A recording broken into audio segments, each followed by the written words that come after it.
சாமி நமஸ்காரம். பாகியன் நேர்களுக்காக இன்னைக்கு முத்துக்குமார சுவாமி ஐயா வந்து பிதிருதோஷம். இப்போ நிறைய பேருக்கு வந்து வாழ்க்கையில வந்து ஒரு முன்னேற்றம் கிடையாம நிறைய சஞ்சலப்பட்டு வாழ்க்கையில அவங்க அடுத்து என்ன பண்ணணும் தெரியாம, அவங்களுக்கு அடுத்த என்ன நடக்குதுன்னு கூட தெரியாம சில ஆளுங்க வாழ்ந்துட்டு இருக்காங்க. ஸோ அது பிதற்களால அவங்களுக்கு ஒரு தோஷம் உண்டா அப்படிங்கிறது ஒரு ஒரு ஆணித்தரமான கேள்வி. அது சுவாமிஜி தான் சொல்லணும். ஐயா சொன்னாங்க அந்த புதிர் கர்மா, பிண்ட கர்மா, அதையும் தாண்டி நம்ம முன்னோருடைய கர்மாக்களை பற்றி சொன்னாங்க. அப்புறம் ஆன்மாக்களுடைய தோஷங்கள் அதை பற்றியும் சொன்னாங்க. கேட்குறாங்க இதெல்லாம் என்ன, பிரம்மகத்தி தோஷம்னா என்ன, புதிர் கர்மானா என்ன, பிண்ட கர்மானா என்னன்னு கேட்குறாங்க. நேற்று வந்து கர்மா பற்றி கேட்டார், கர்மாக்கள் என்ன படும்னு. ஆனால் இன்னைக்கு அதையே கொஞ்சம் மாற்றி அவனுடைய தொடர்ச்சியாக இந்த கர்மாக்கள்னா என்னையா அப்படின்னு கேட்குறாங்க. சரிதானா? அதாவது கர்ம வினை, ஒரு ஆன்மா நம்முடைய குடும்பத்தில் பிறந்து நம்மளோட வளர்ந்து நம்மளோட வாழ்ந்து நம்ம மடியிலேயே ஆனந்தமா பேரனை பார்த்தாச்சு, புட்டனை பார்த்தாச்சு, பேத்தியாளை பார்த்தாச்சு, எல்லாரையும் பார்த்தாச்சு, நம்ம பிறந்து வந்த கடமை முடிஞ்சது. சரிதானா? பிரம்மச்சரியம், கிரகசம், வானப்பிரசவம், சந்நியாசம், மூப்பு, பிணி, சாக்காடு, நரை, திரை எல்லாம் வந்து நம்முடைய வாழ்க்கையை முடிச்சிட்டோம். இந்த ஆன்மா மகிழணும். சரிதானா?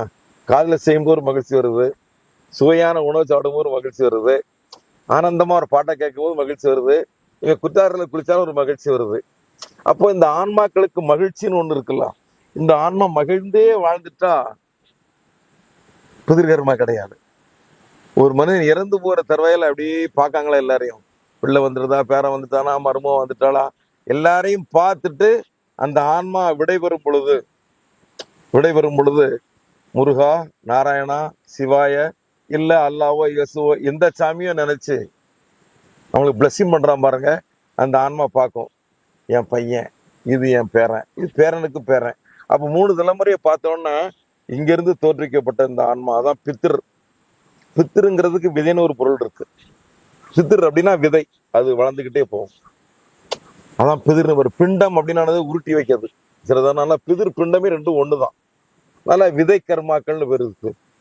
அதன்படி அந்த வாழ்க்கையில எல்லாம் பார்த்து முடிச்சு, இறைவா நான் உங்ககிட்ட இருந்து தான் வந்தேன், உங்ககிட்டே வந்து சேர போறேன். அதுக்கு முன்னால சிவமாகி நீ என் தலையில் வழியா எனக்குள்ள இறங்கி, பிண்டம் எது, அண்டத்தில் இருக்கக்கூடிய சிவபெருமானே நீ என் தலையின் வழியாக இறங்கி, அதாவது இங்க ஒரு கண்ணு இருக்கு, தூரியம்னு சொல்றாங்க. 6 ஆதார சக்திகள்ல ஒவ்வொரு ஸ்டெப் பை ஸ்டெப்பா அவர்களை பொறுத்து தூரியம் வருகிற பொழுது வானப்பிரசத்தில் இருக்கக்கூடிய அந்த வானத்தில் உள்ள தெய்வங்களையும் அருந்து வரக்கூடிய அந்த எனர்ஜியும் வாங்கக்கூடிய சக்தி அந்த ஆன்மாவுக்கு கிடைச்சிடும். அப்படி கிடைச்ச பிற்பாடு அவனுக்கு அந்த போகக்கூடிய நேரங்கள் தெரிஞ்சிடும். அந்த நேரத்துல கூப்பிட்டு எல்லாரையும் மனமாற அந்த விபூதி எடுத்து எல்லாருக்கும் பூசிட்டு, என்னுடைய திருநீங்களாம் நல்லா இருக்கப்பான்னு சிரிச்சுட்டு மகிழ்ச்சியா இறந்துட்டா அந்த ஆன்மாவுக்கு புதிர் தோஷம் கிடையாது, முத்தி அடைஞ்சிரும். மோனத்தவும் முத்தித்தவும் அடைஞ்சிரும். அதுபோக இறந்த உடனே ஆன்மாக்கள் வந்து உடனே சிவகண்ட போய் சேராது, கைலாயத்துக்கு போவாது, பரமபதத்துக்கு போவாது. 16 நாள் முதல்ல இறந்து 6 மணி நேரம் அந்த ஆன்மா அந்த உடல்ல தான் இருக்கும். உடலை விட்டு உடனே ஆன்மா போகாது. அந்த 6 மணி நேரத்துக்குள்ள அந்த உடலுக்கு செய்ய வேண்டிய கிரியைகள், யோகங்கள், கர்மாக்கள்லாம் செய்யும்போது அந்த ஆன்மா மறைந்திருந்து அதை பூரா ஏற்றுக்கொடும் தெய்வாதீனமா. 16 நாள் வரைக்கும் இருக்கும். 1 நாள் வீட்டுல, 2 நாள் மாயான பூமியில, 3 நாள் வாழ்ந்த தெருவில், 4 நாள் சொந்தக்காரங்க, 16 நாள் மறுத்திதி வர்ற வரைக்கும் அதை நம்ம கும்பிடுறோம். இங்கிருந்து கும்பிடுறோம், ஆத்துல இருந்து தண்ணி கொண்டு போறோம், அவன் குளிச்ச இடம். வாரவில் ஒரு காட்டுப்பூ பூங்கி போடுறோம், அந்த பூ எடுத்து தான் சாமியை கும்பிட்டுருப்பான். சரிதானா? அவனுக்கு பிடித்தமான உணவுகள்லாம் வைக்கும். ஸோ அந்த ஆன்மாக்கள் வந்து அதை ஐதீகப்படி உண்றதா ஒரு ஐதீகம் இருக்கு. அது தாய் வழி உறவு, தந்தை வழி உறவெல்லாம் அந்த ஆன்மாக்களுக்கு நம்ம எதுவும் தோஷங்கள் பண்ணியிருந்தா, கோவப்பட்டிருந்தா, அதுக்கு நாங்கள் வேண்டாது செஞ்சிருந்தா, இறந்த பிற்பாடு தெய்வமாக நம்மளை மன்னிக்கட்டுங்கிற நோக்கத்தோடையும் அந்த வழிபாடுகள் இருந்திருக்கு. இந்த 16 நாள் வழிபாடுங்கிறது சும்மா சாதாரண விஷயம் அல்ல. மகனோ, மகளோ, மருமகளோ, பேரனோ, பேத்தியோ, நண்பர்களோ அவனுக்கு பிடிச்சதை கொண்டு வைக்காங்கன்னா அந்த ஆன்மா அருவ வடிவமா இருந்து எடுத்துக்கிட்டு இருக்கும். 16 நாள் கழிச்ச பிற்பாடு அந்த ஆன்மாவை நம்முடைய முன்னோர்கள், பிராமணர்கள், அந்த குருமார்கள்லாம் உட்காந்து அந்த ஆன்மாவை தன்னுடைய ஆகர்ஷணத்தால தெர்ப்பை புல் எள்ளு வச்சு, தெர்ப்பை புல்லுக்கு ஈர்க்கக்கூடிய சக்தி உண்டு. எள் ஆயுள்காரகன். எள்ளு சனிக்கு உண்டானது. அவன் தான் ஆயுள்காரன். ஆயுளை கொடுக்கறவன் தான், எடுக்கிறவன் தான். அதனால அந்த எள்ளும் தெப்பையும் சேரும்போது ஆன்மாக்களை ஐக்கியப்படுத்தக்கூடிய சக்தி உண்டு. நம்ம முன்னோர்கள் முட்டாள் இல்லை.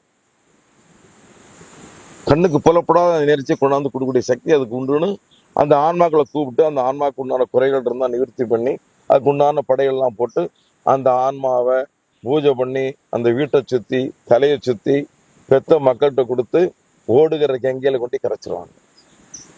இந்த ஓடுற கங்கை எங்க போகுது? இப்ப சிற்றாற்று, எங்க குற்றாலத்தோட தண்ணி எங்க போகுது? திருச்செந்தூர் கடல்ல போய் சேருது. சரிதானா? அது எது? இந்து மகா சமுத்திரம். வங்காள விரிகுடா கடல் பேரு. அது அரபிக்கடல். ஆனா நம்ம இடத்த மாத்திரம்தான் இந்து மகா சமுத்திரம்னா. ஏன்னா அந்த அரபிக்கடலும் வங்காள விரிகுடாவும் இந்தோட இணையும். அதுல இணையும் போது பரமபத வாசல் செல்லக்கூடிய எம்பெருமா நாராயண பள்ளி கொண்டு இருக்கக்கூடிய விரஜை நதினு ஒரு நதி இருக்கு. விரஜை நதினு அதுக்கு பேரு. சதாவனம், அதாவது மகாபாரதத்துல அந்த வரியை சொல்லுவார். சரிதானா? அது விரஜை நதி. அந்த விரஜை நதிக்கு போய் இந்த ஆன்மாக்கள் தொழுகிற பொழுது அந்த ஆன்மா நல்ல ஆன்மா இருந்தா பரமபத வாசலுக்கு போயிடும், இல்லை அப்படின்னா நரகத்துக்கு போகும் அப்படிங்கிறாங்க. அதாவது போற்றக்கூடிய ஆன்மாவா இருந்தா அது சொர்க்கத்துக்கு போகக்கூடிய ஆன்மா, போற்றப்படாத ஆன்மாவா இருந்தா அது நரகத்துக்கு போகக்கூடிய ஆன்மான்னு பிரஜனையில் இருக்கக்கூடிய எம்பெருமான் மாயவன் கோபாலன் சொல்லுவான். அதுவே அந்த கடல் ஓரமா போய் இமயமலை சொல்லக்கூடிய கைலாயங்கிரி கைலை மலைக்கு போனால் அங்கேயும் அது போல சிவருமானுடைய கூற்றுப்படி அந்த ஆன்மாக்களுக்கு வடிவங்கள் இல்லாம இருக்கும். ஆனா வடிவங்கள் உண்டு. காற்றுக்கு வடிவங்கள் இல்லைலாம். காற்று எங்க இருந்து யாருக்கும் தெரியுமா? காற்று எங்க கருக்குள்ளது? தெரியாது. ஆனா தெரியும், சிலவன் சொல்ல மாட்டான். காற்று வெற்றிடத்திலிருந்தே வரல, மண்ணுக்குள்ள இருந்தா காத்து வெளியே வருது.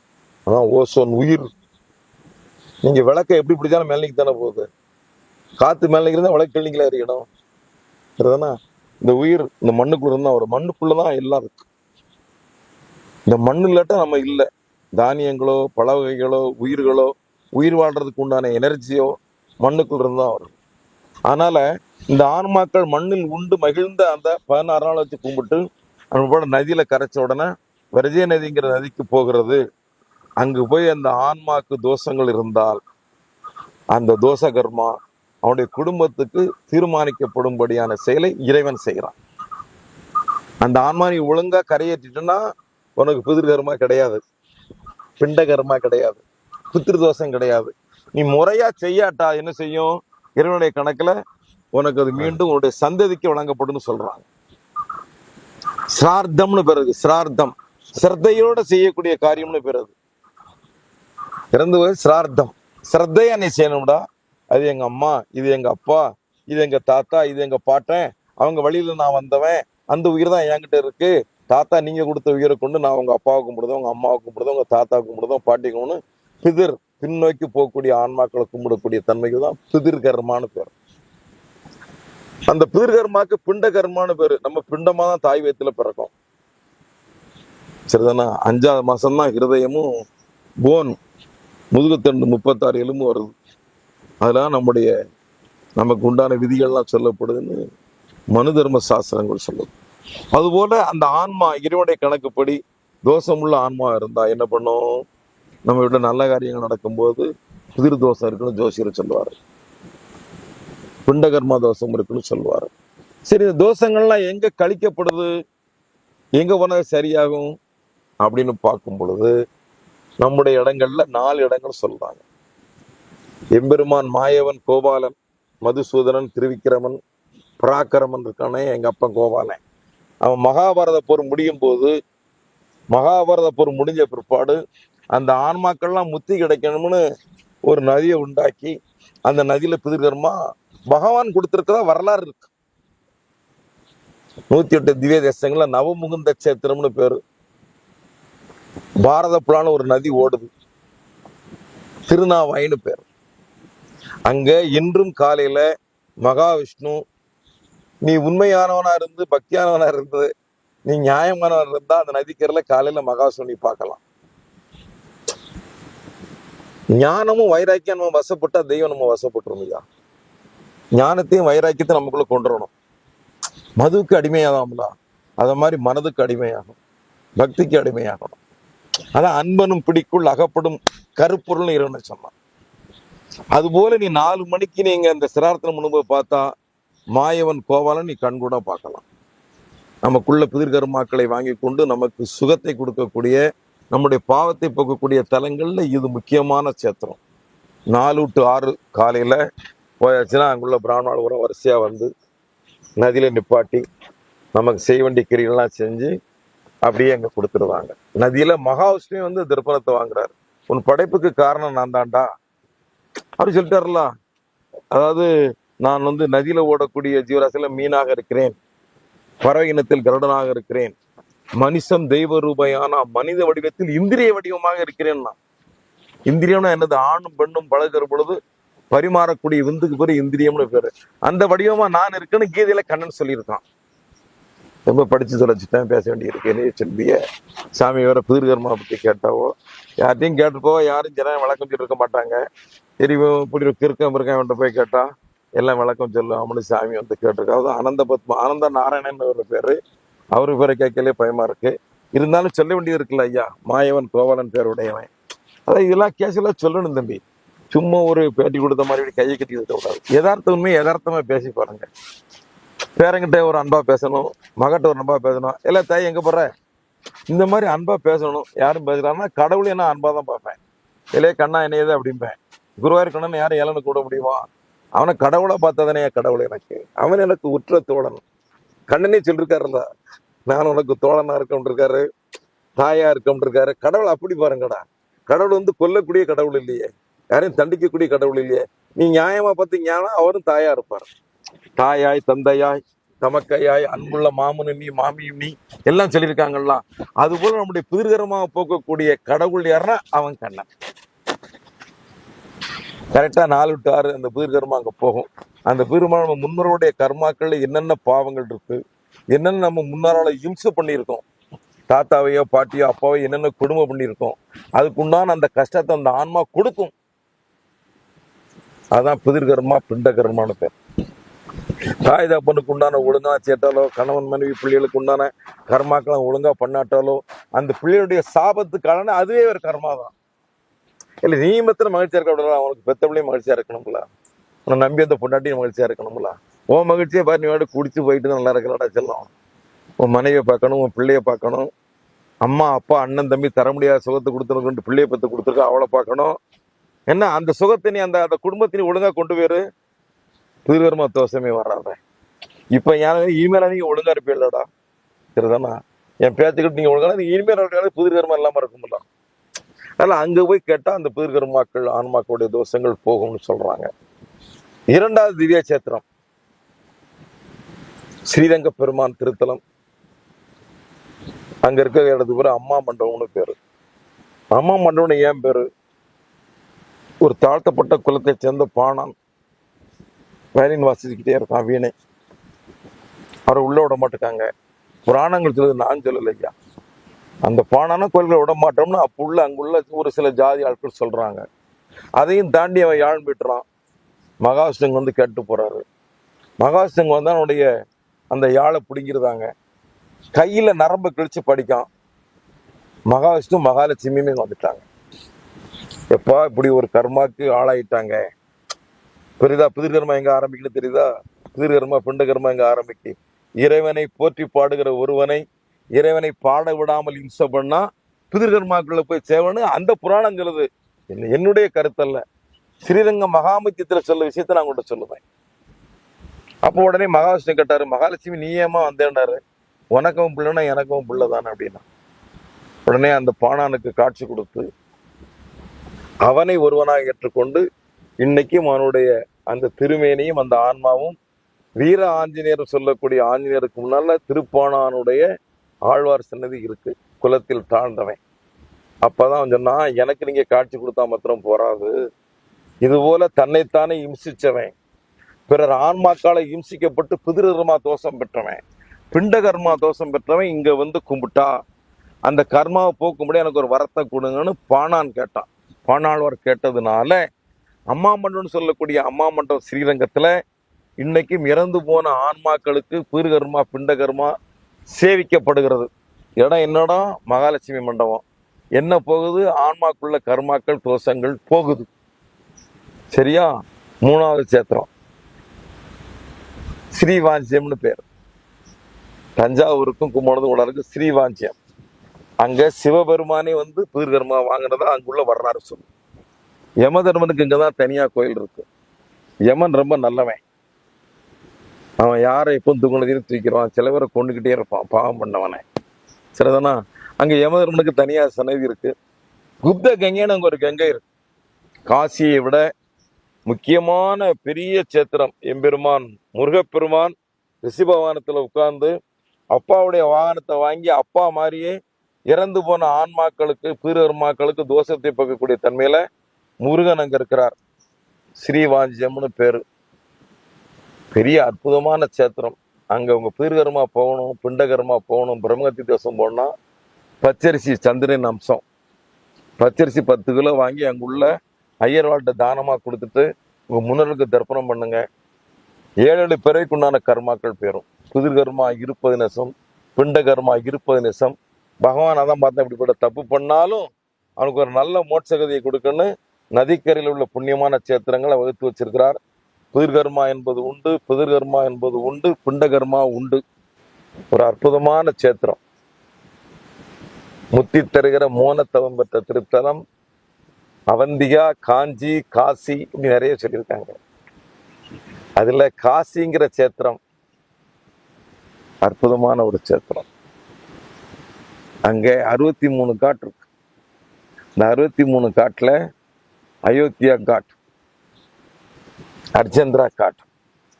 அந்த அர்ஜெந்திரா காட்டுக்கு போனா அந்த இடத்துல அந்த தகனம் பண்றதுக்கு உண்டான ஏற்பாடுகள்ல வரிசையா நிற்கும் தெய்வாதீனங்கள் மாதிரி. ஏன்னா அங்க போய் ஒரு பண்ணியாச்சுன்னா அந்த ஆன்மாவுக்கு தோஷமே கிடையாதுங்க. அவன் குடும்பத்துக்கே தோஷம் கிடையாதுங்க. சரிதானா? அதனால நம்முடைய காலங்கள்ல இங்கெல்லாம் முடியாட்டால காசியில போய் அர்ஜெந்திரா காட்டுல குமாரசாமி காட்டுல தர்ப்பணம் கொடுத்தாச்சு அப்படின்னா அவனுக்கு அவனே செஞ்சுக்கலாம். இல்லை என்னப்பா, நான் பாவம் பண்ணிட்டேன், புண்ணியம் பண்ணிட்டேன், நான் தப்பு பண்ணிட்டேன், என் பிள்ளை எனக்கு பண்ணுமா என்னன்னு தெரியாதுலடா, எனக்கு நானே பண்ணிக்கலாம். கண்ணனுடைய ஒரு வேலை, நீ பண்ண தப்புக்கு நீயே பரிகாரத்தை தேடிக்க.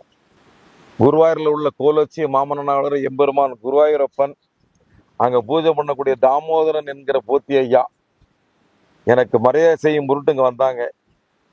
அந்த விழாவில் நான் வந்து இறந்து பண்ண உடனே அந்த கேரளாவுடைய பாரம்பரியப்படி அந்த தெருப்பு புல்லாம் அப்படி போட்டு 9 எலுமிச்சம்பழத்தை வச்சு நடுவில் என்ன படுக்க வச்சு மகாமிருத்யுஞ்சய மந்திரம் சொல்லி அகத்தியருடைய ஆன்மா என்கிட்ட கொடுத்து இன்னைக்கு உங்களையும் உலகம் பூரா பேச வச்சிருக்காருன்னா அகத்தியர் கொடுத்த ஆன்மா. நான் 2ஆம் கிளாஸ் ஃபெயிலு. சரிதானே? அதனால இது அகத்தியர் கொடுத்த ஆன்மா. அகத்தியர் ஆன்மா கொடுக்கறதுக்கு வழி வச்சோம் குருவாயூர் கண்ணன். அதனால இந்த ஆன்மாக்கு உண்டான பந்தங்கள்னு சொல்றோம் இல்லையா, அதனால நமக்கு நாமே கூட அந்த இதை செய்யலாம்ங்கிறது காசியில மாத்திரம்தான் சொல்லி. காசியில இருக்கக்கூடிய சேத்திரங்கள்ல அந்த எம்பெருமானாகிய காசி விஸ்வேஸ்வரன் அவனை வணங்கினாலே போறோம், நம்ம சந்ததிக்கே அந்த பாவங்கள் கர்மாக்கள் விலகும்னு சொல்றாங்க. ஆனா அங்க இருக்க சாதுகளுக்கு நீங்க தர்மங்கள் பண்ணணும். ஆடை தர்மம் பண்ணுங்க, உணவு தர்மம், சாப்பாடு கொடுங்கடா, அன்ன தர்மம் பண்ணுங்க, ஆடை தர்மம் பண்ணுங்க. அது ரொம்ப சிறப்பு. அதுவும் காஞ்சி, அவந்திகா, காசி புராணத்திலே சொல்லப்பட்டிருக்கு. காஞ்சி, அவந்திகா, உஜ்ஜயினி, காசி நம்ம இடம். இங்க போய் கும்பிட்டாலே பீர்கர்மாங்கிறத விட பிரம்மகத்தி தோஷமே போன்னு சொல்றாங்க. பிரம்மகத்தி தோஷம் என்னது? தெரிஞ்சே ஒருத்தனை கொல்லுது, நான் உன்னை கொல்ல போறேன்னு சொல்லி ஒரு பிரம்மகத்தின்னு. அதனால அந்த தோஷமும் போகும் அப்படின்னு காசியில சொல்லப்பட்டிருக்கு. அப்படிப்பட்ட ஒரு முக்கியமான சேத்திரம்.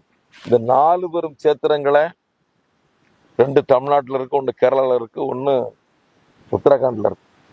சரிதானா? இவை எல்லாவற்றிற்கும் மேலாக ஒரு முக்கியமான சேத்திரம் இருக்கு. கயா, அங்க மகாவிஷ்ணுடைய பாதம் பதிஞ்சிருக்கு. அங்க பாதத்திலேயே சரணாகதி. திருநாவாயில கண்ணனே வாங்குதான். ஆனா கயால பாதத்திலே சரணாகதி தத்துவம். அது ஒரு அற்புதமான சேத்திரம். எங்கெல்லாம் நம்ம பிதர்களுக்கு மறந்துருந்தோம், நம்ம வேணும்னே தப்பு செஞ்சிருந்தா கூட அந்த தப்பை திருத்திக்கிறதுக்குள்ள ஒரு வாய்ப்பை ஐயா ரொம்ப தெளிவா வாழும் சித்தர் முத்துக்குமாரசாமி ஐயா ரொம்ப தெளிவா சொல்லி கொடுத்தாரு. இதை புரிஞ்சுக்கிட்டு நம்ம பயன்படுத்தணும்னு அப்படின்னோட ரிக்வஸ்ட். இனி ஐயா கிட்ட ஒரு கேள்வி, அதாவது இந்த கேள்விங்கிறது ஒரு விண்ணப்பம் தான். மறுஜன்மம் அப்படிங்கிறது உண்டா? மறுஜன்மம் நம்ம கேட்டு வரோமா, இல்லை மறுஜன்மம் நமக்கு கிடைக்கிறதா? அப்படி மறுஜன்மத்தை பற்றி நிறைய மனுஸ்மிருதி மாதிரி நிறைய புஸ்தகங்கள்லையும் பாகவதத்திலையும் பிரம்மாண்ட புராணத்திலையெல்லாம் மறுஜன்மத்தை பற்றி சொல்கிறாங்க. அதை கொஞ்சம் டீட்டெயில் பண்ண ரொம்ப நாளாக இருக்கும். மீண்டும் மீண்டும் மீண்டு வந்த மறுபிறவி புண்ணியங்களை கொண்டு என்ன விஷயம் அப்படிங்கிறத பேசும்படியா சொல்லியிருக்காங்க. மறுஜென்மம்ங்கிறது உண்டு, அதுல மாற்றமே கிடையாது. ஒரு சின்ன ஒரு ஒரு ஒரு முன் முன் உதாரணமா இதை சொல்லிட்டு முடிச்சுக்கிறேன். என்னுடைய விரிவாக்கத்தை நான் பின்னால சொல்றேன். அதாவது முன் ஜென்மத்துல என்ன நடந்துக்குங்கிறத நான் இப்ப சொல்லிடுறேன். சரிதானா? திருமங்கை மன்னன் ஒருத்தர் தான், பெரிய அளவிடப்பட முடியாத மாமன்னன் ஸ்ரீரங்கத்துல. அந்த கோயிலை கட்டும்போது கட்ட முடியாத ஒரு சூழ்நிலையில பல சோதனைகளுக்கு ஆட்பட்டு கோபுரம் பூர்த்தியாகாமலே இறந்து போயிடுறான். மறுஜென்மம் எடுத்து அந்த கோயிலை கட்டினான். மறுஜென்மம் எடுத்த அந்த ஆன்மா யாரு, அந்த கோயிலை கட்டி குடமுழுக்குழா பண்ணியது யாரு அப்படிங்கிறத அந்த மறுஜென்ம பந்தத்தோட மீண்டும் உங்களை சந்திக்கின்றேன். சரிதானா? எங்களுடைய குற்றால மண் இருக்க, அது சொல்லவே முடியாதது. தேனெருவி திரையெழுப்பி வானில் வழி ஒழுகும், செங்கதிரோன் பரிக்காலும் தேர்காலும் வழுக்கும், வானவர்கள் விழியெறிந்து காணவரை அழைப்பர், கனக சித்தர் வந்து வந்து காய சித்தி விளைப்பர், கூனலிலம் பிறை முடித்த வேணி அலங்காரர், குற்றால நாதரெங்கள் வாழும் மலை எங்கள் மலை என்ன. திரிகுடராசப்ப கவிராயம். தேனெருவி விழுகிற பொழுது திரை 8 அப்படி வருதான். தேனெருவி திரை எழுப்பி வானில் வழி ஒழுகும். சூரிய பகவான் போகிற பொழுது எல்லாரும் சொன்ன உதாரணங்களும், சூரிய பகவான் போகிற பொழுது அந்த குற்றால மலையை தாண்டுவது தேர் வழுக்குமா.